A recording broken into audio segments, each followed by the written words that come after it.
परमेश्वर का वचन जैसे हमने देखा,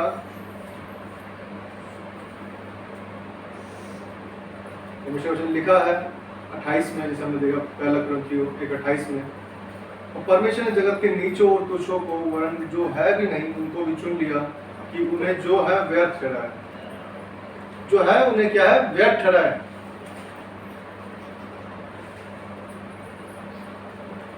जो अपने आप में कुछ समझते हैं कि मैं कुछ हूं, मुझे समझाए कि वो कुछ भी नहीं है। और मुझे चाहता है कि वो समझ सके। आज लोगों में इतना घमंड है कि वो सोचते हैं हमारे बिना कुछ भी नहीं होने वाला, हमारे बिना ये नहीं होगा, हमारे बिना वो नहीं होगा।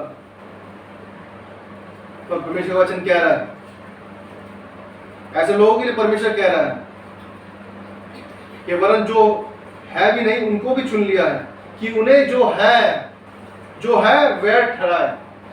जो अपने आप में कुछ है, वो सोचते हैं कि हम हैं, वो कुछ भी नहीं है। क्योंकि वचन बताता है ताकि कोई प्राणी परमेश्वर के सामने घमंड न करने पाए। आज लोग सोचते हैं कि हमने ये कर लिया है, हम ये कर लेंगे, हम वो कर लेंगे, लेकिन वो कुछ भी नहीं है। वो क्यों नहीं है?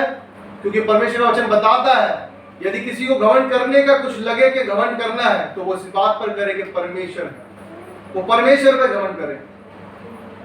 आज इंसान सोचता है कि मैं कुछ हूं, पर वो नहीं है।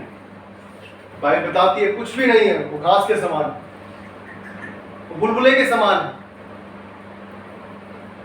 वो आज है कल नहीं है, अगले पल नहीं है, कुछ नहीं पता, पर फिर भी घमंड से भरा रहता है। क्यों भरा रहता है? क्योंकि शैतान ने उनकी आंखें अंधी कर रखी है। लेकिन वचन बताता है कि वो अंधे क्या है? देखने लगे। जो जगत में भटके हुए थे उन्होंने जान लिया कि परमेश्वर यही है, परमेश्वर का बेटा यही। जो लंगड़े थे वो क्या है? चलने लगे, वो परमेश्वर की ओर चलने लगे। जो बहरे थे, जो शब्द नहीं सुनते थे परमेश्वर का, जो सिर्फ संसार की बातें सुनते थे, आज परमेश्वर की बातें सुनने लगे। कितनी अद्भुत बात है।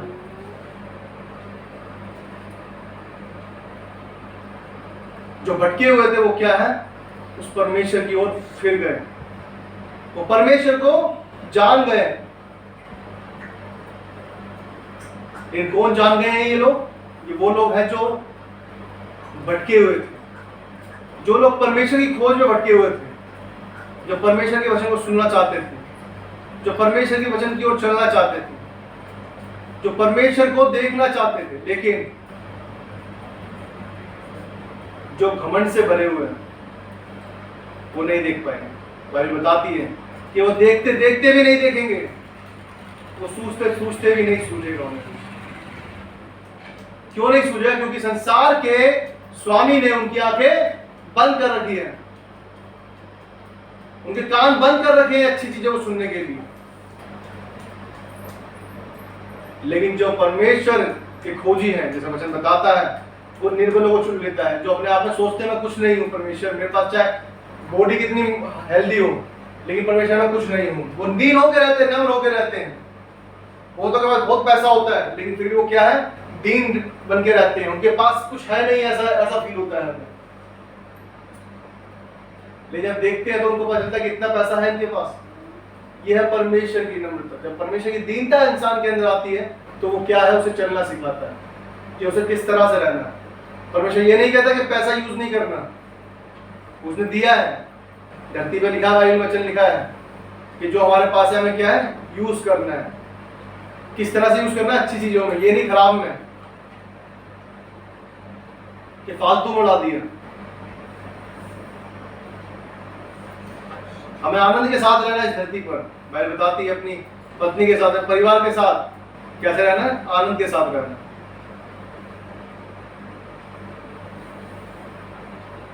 वचन बताता है, हमने देखा इस तरह से लिखता है यशायाह में कि वहां एक सड़क अर्थात राजमार्ग होगा, उसका नाम पवित्र मार्ग होगा।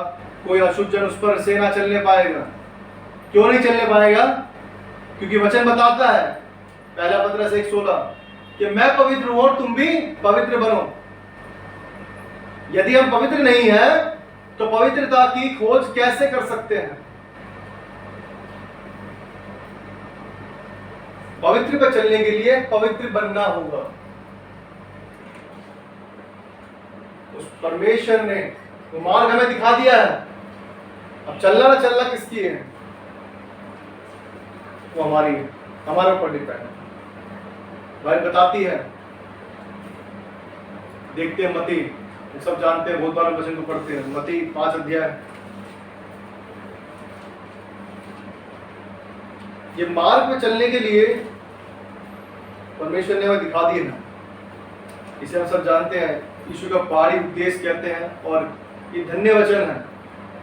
हम 3 से लेकर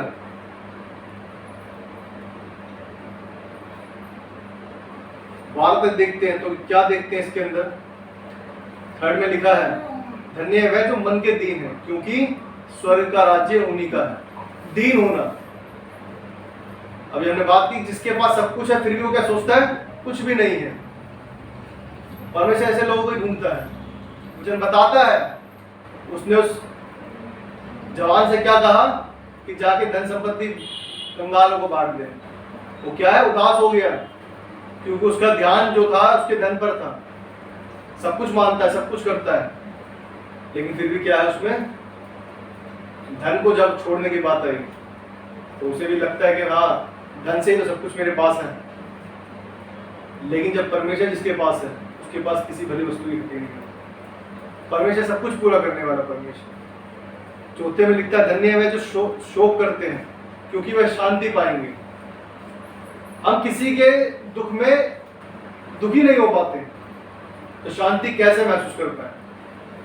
जब हम हर एक के दर्द को, हर एक के दुख को समझेंगे, उसके साथ सम्मिलित होंगे, जब समझेंगे कि हाँ इसको दुख कितना हो रहा होगा, उसके लिए हम प्रार्थनाएं करेंगे दुख के साथ में, तो परमेश्वर क्या करेगा? शांति देगा।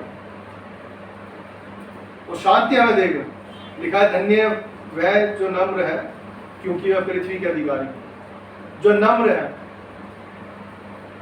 नम्रता से रहते हैं, हर किसी को चिल्ला के जवाब नहीं देते हैं, फालतू में जवाब नहीं देते, ऐसी बातें नहीं बोलते इससे सामने वाले को क्या है? दुख हो। नम्रता से व्यवहार करने वाला इंसान, वो क्या है? पृथ्वी का अधिकारी होगा। जो नम्रता से रहता है, जो अपने जीवन को बिल्कुल, मोम कहते हैं जलाते हैं तो पिघल जाती है, तो ऐसे सामने वाला भी क्या है, जब हमसे बात करे तो वो भी क्या है? कायल हो बात का। परमेश्वर के वचन को सुनने के लिए कायल हो कि हाँ, कि इसलिए सुनना है कि ये वचन जो बताता है वो किस तरह से बताता है।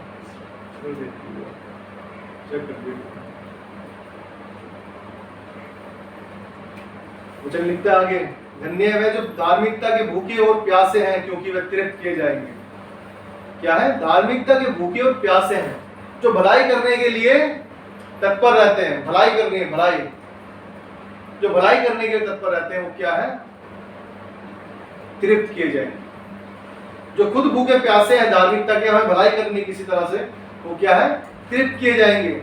उनकी भी प्यास को, उनकी भूख को भी मिटाया जाएगा।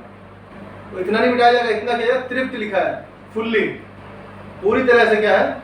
उनको तृप्त किया जाएगा। आगे लिखता, धन्य है जो दयावंत है, क्योंकि उन पर दया की जाएगी। जो दया करता है वो क्या है? उस पर दया की जाएगी। बाइबल वचन बताता है, हमें प्रार्थना में बोलते हैं कि हमने अपने अपराधों को क्षमा किया, तू भी हमारे अपराधों को क्षमा कर। जब तक हमने किसी पर दया नहीं की, तो हम सामने वाले से कैसे दया की उम्मीद कर सकते हैं? लिखता है वचन 8 में, धन्य है वह जिनके मन शुद्ध है, क्योंकि वह परमेश्वर को देखेंगे। हमने पवित्रता की बात की, जब तक हम पवित्र नहीं है तो हम परमेश्वर के मार्ग पर कैसे चलेंगे?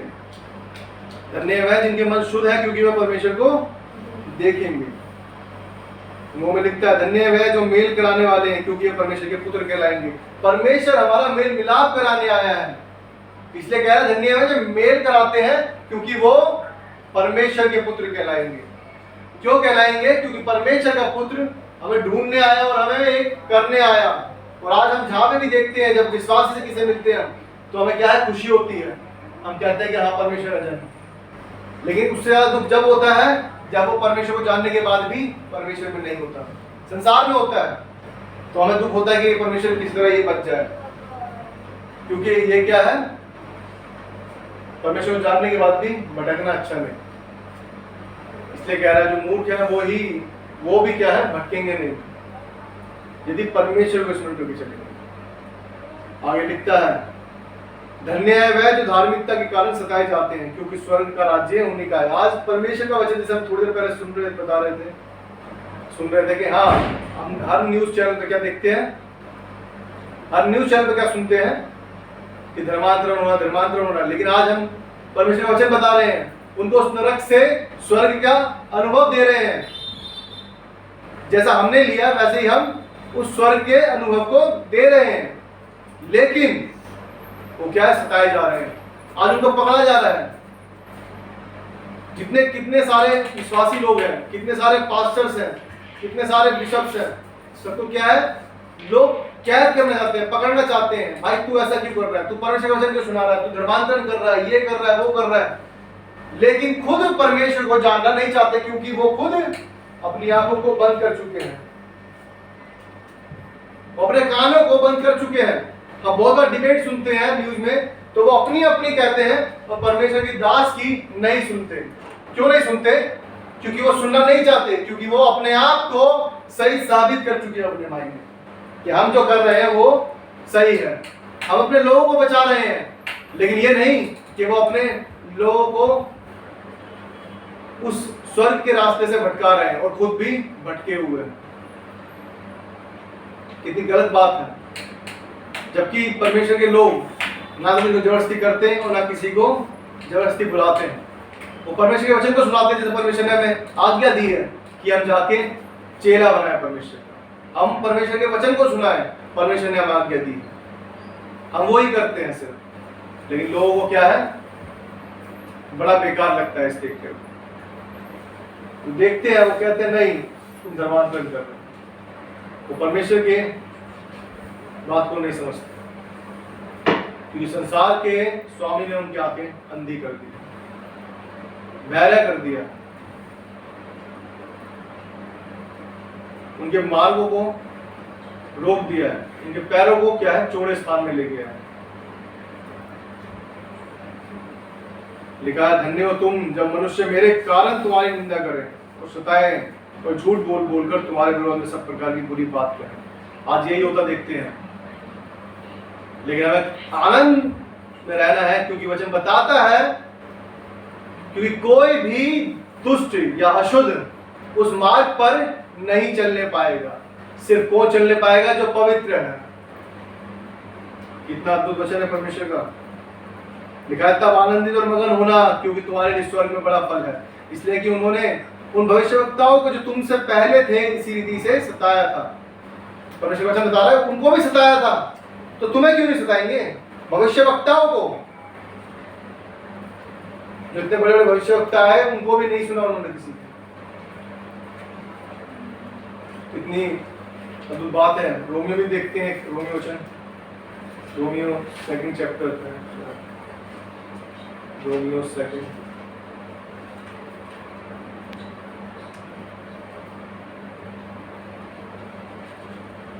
2nd चैप्टर उसका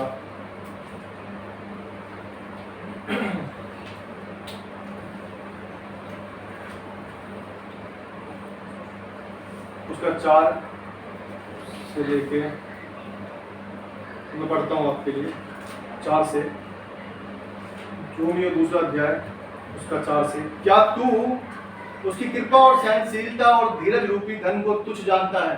क्या ये नहीं समझता कि परमेश्वर की कृपा तुझे मन फिराव को सिखाती है? क्या है? मन फिराव को सिखाती है। परमेश्वर हमें इस तरह से वो नहीं करता कि हमें परमेश्वर कह रहा है कि तुम जबरदस्ती आओ या हम जबरदस्ती पकड़ के लिए। वो क्या कह रहा है? तुझे मन फिराव को सिखाती है। परमेश्वर की कृपा तुझे मन फिराव को सिखाती है कि मन फिराव किस तरह से अपने मन को जो हटीला हो गया। आगे लिखता है, पर तो अपनी कठोरता और हटीले मन के कारण उसके क्रोध के दिन के लिए, जिसमें परमेश्वर का सच्चा न्याय प्रकट होगा, अपने लिए क्रोध कमा रहा है। आज लोग जो कर रहे हैं वो इस बात को समझें। यदि विश्वासी लोग ईसाई लोग किसी को अगर नहीं सता रहे हैं तो उन्हें भी ना सताया जाए। जब वो किसी के पास नहीं जाते सताने के लिए तो आप क्यों जाते हैं? यदि वो धर्म का प्रचार कर रहे हैं तो आप भी करिए, आपको किसने रोका? देश का नियम कानून सबको क्या है? बराबर का हक देता है, बराबर का अधिकार देता है, सब अपने धर्म का प्रचार कर सकते हैं। तो ईसाइयों को ही क्यों रोका जाता है? जाके आप भी कीजिए, हर धर्म प्रचार करें, किसने रोका? लेकिन जो परमेश्वर काम करना चाहेगा वो क्या है? करेगा। आप भी किए, हम भी करें। क्या है? परमेश्वर जिसको क्या है चाहता है चुनना, वो उसे चुन लेगा, वो उसे अपने पास लेकर आएगा, जबरदस्ती नहीं लेके आएगा, लेकिन वो क्या है? उसके मन को बदलेगा। वचन बताता है परमेश्वर का सच्चा न्याय प्रकट होगा। अपने लिए क्रोध कमा रहा है। कौन क्रोध कमा रहे हैं? जो मन को हटीले कर चुके हैं अपने, वह हर एक को उसके कामों के अनुसार बदला देगा। जो सुकर्म में स्थिर रहकर महिमा और आदर और अमरता की खोज में है, उन्हें वह अनंत जीवन देगा। अनंत जीवन देगा। जो सुकर्म में रहकर भी क्या है? स्थिर रहकर महिमा और आदर और अमरता की खोज में है। सब कुछ होने के बावजूद भी क्या है? वो अच्छे काम कर रहा है, आदर कर रहा है, अमरता की खोज में लगा हुआ है कि परमेश्वर कहां से मिल जाए, उसे क्या अनंत जीवन देगा। लिखा है आगे, पर जो विवादी हैं और सत्य को नहीं मानते वरन अधर्म को मानते हैं, उन पर क्रोध और कोप पड़ेगा। ये हम अपनी ओर से नहीं कह रहे, वचन कह रहा है। वचन कह रहा है, क्लियरिटी से कह रहा है। परमेश्वर का वचन कहता है तो वो सत्य है और वो होकर रहेगा, वो होकर रहेगा। हमारे रोकने से नहीं रुकेगा। परमेश्वर कहता है यदि तुम ऐसा चलोगे तो ऐसा होगा। यदि हम अपने मनों को सही कर लें तो परमेश्वर अपने क्रोध को बिठा लेगा, लेकिन अगर नहीं हटाएंगे तो परमेश्वर का क्रोध क्या है? आ पड़ेगा।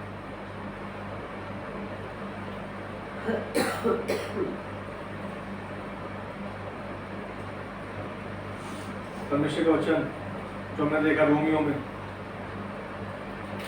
कि किस तरह से परमेश्वर क्या है? चाहता है कि हम क्या करें? बुराइयों से हट जाए, बुराइयों से हट जाए और परमेश्वर की ओर चले, जिससे कि परमेश्वर का आदर हो, महिमा हो। एक वचन और देखेंगे याकूब, उसके बाद जैसे आप पढ़ के फिर हम आराधना में जाएंगे। याकूब उसका पहला अध्याय और उसका 21, 22 और 23, कोई 21, 22, 23। इसलिए सारी मलिनता और बैर भाव की बढ़ती को दूर करके उस वचन को नम्रता से ग्रहण कर लो, जो हृदय में बोया गया और जो तुम्हारे प्राणों का उद्धार कर सकता है। परंतु वचन पर चलने वाले बनो और केवल सुनने वाले ही नहीं, जो अपने आप को धोखा देते हैं। क्योंकि जो कोई वचन का सुनने वाला हो और उस पर चलने वाला ना हो, तो वह उस मनुष्य के समान है जो अपने स्वाभाविक मुंह दर्पण में देखता है। क्या सिर्फ स्वाभाविक मुंह को दर्पण में देखता है? सिर्फ अपने बाहर के रूप को देखता है, अंदर के रूप को नहीं देखता। क्योंकि जब हमें चलना है, जब सुन रहे हैं परमेश्वर के वचन को, तो परमेश्वर के वचन के अनुसार हमें करना भी चाहिए। हमें परमेश्वर के अनुसार चलना चाहिए। वचन बता रहा है क्लियरिटी से, इसलिए सारी मलिनता और बैर भाव की बढ़ती को दूर करके उस वचन को नम्रता से ग्रहण कर लो, जो हृदय में बोया गया और जो तुम्हारे प्राणों का उद्धार कर सकता है। इसका प्राणों का उद्धार कर सकता है। इसलिए अपनी जो घटिया चीजें हैं उसे क्या है? दूर कर लें। मलिनता को, सारी मलिनता, बैर भाव जो आज लोगों में देखने को मिलता है, सिर्फ बैर भाव भरा हुआ लोग। इसके पास ज्यादा क्यों है, इसके पास कम क्यों है, ये चीजें लगी रहती है। क्यों? क्योंकि उनके पास परमेश्वर की शांति नहीं है। जैसे हमने वचन में देखा, वो क्या है? उन्हें शांति देता है। लेकिन जिसके पास शांति नहीं, वो किसी को शांति नहीं दे सकता, क्योंकि वो खुद शांतिहीन है, उसके पास शांति नहीं है। हमने देखा यशायाह 35 अध्याय तो क्या कह रहा है, वचन बता रहा है, वचन को पढ़ के हम देखते हैं 35:3 में, धीरे हाथों को दृढ़ करो और थरथराते हुए घुटनों को स्थिर करो। घबराने वालों से कहो कि आप बांधो मत डरो, देखो तुम्हारा परमेश्वर बदला लेने और प्रतिफल देने को आ रहा है। हाँ, परमेश्वर आकर तुम्हारा उद्धार करेगा, परमेश्वर तुम्हारा आकर उद्धार करेगा। परमेश्वर क्या है, उद्धार करेगा हमारा। वो बता रहे ढीले हाथों को दृढ़ करो। हम क्या है, बहुत से लोग क्या है, हार जाते हैं, बहुत से लोग क्या है, परेशान हो जाते हैं तकलीफों को देख के। लेकिन क्या है, हमें अपने ढीले हाथों को क्या करना है, स्थिर करना है, दृढ़ करना है अपने हाथों को, और घुटनों को क्या करना है, स्थिर करना है। जो थरथर आ रहे हैं उनको स्थिर करना है। घबराने वाले से कहो या बांधो मत डरो। जो घबराते हैं, क्योंकि ऐसी बातें सुन सुन के हम सबके मन में आता है कि कैसे परमेश्वर इससे हम बाहर निकल पाएंगे, लेकिन परमेश्वर कह रहा है घबराओ मत, घबराओ मत, मैं तुम्हारे साथ हूं। और जब परमेश्वर जिसके साथ में हो तो कैसे किसी बात से या किसी विपत्ति के सामने झुक सकता है। जो मौत को देखकर दानियल और उसके मित्र शद्रक मेशक अबेदनगो नहीं झुके, उनका मौत क्या कर पाए, परमेश्वर ने उन्हें और जीवन दिया, क्योंकि उन्होंने अपना प्राण खोने तक के लिए तैयार रहे कि कोई बात नहीं, यदि हम आज मर भी जाए कोई दिक्कत नहीं, क्योंकि परमेश्वर बचाए तो सही, ना बचाए तो सही। अब ये वचन को, लास्ट वचन को पढ़ते हैं और उसके बाद आराधना में जाएंगे। जो हमने पढ़ा अभी 35:8, वहां एक सड़क अर्थात राजमार्ग होगा, उसका नाम पवित्र मार्ग होगा, कोई अशुद्ध जन उस पर से चलने ना पाएगा, वह तो उन्हीं के लिए रहेगा। और उस मार्ग पर जो चलेंगे वह चाहे मूर्ख भी हो तो भी कभी ना भटकेंगे। परमेश्वर का धन्यवाद कि परमेश्वर का वचन जो हमने पढ़ा हर एक के मन में कार्य करें। परमेश्वर बुद्धि ज्ञान से समझ दे, सहायता करे और हमें दृढ़ करे इस समय के लिए जब परमेश्वर के लोगों को सताया जाता है। परमेश्वर वचन पढ़े जाने और सुने जाने पर बहुत आशीष हो। आमीन। आइए आराधना।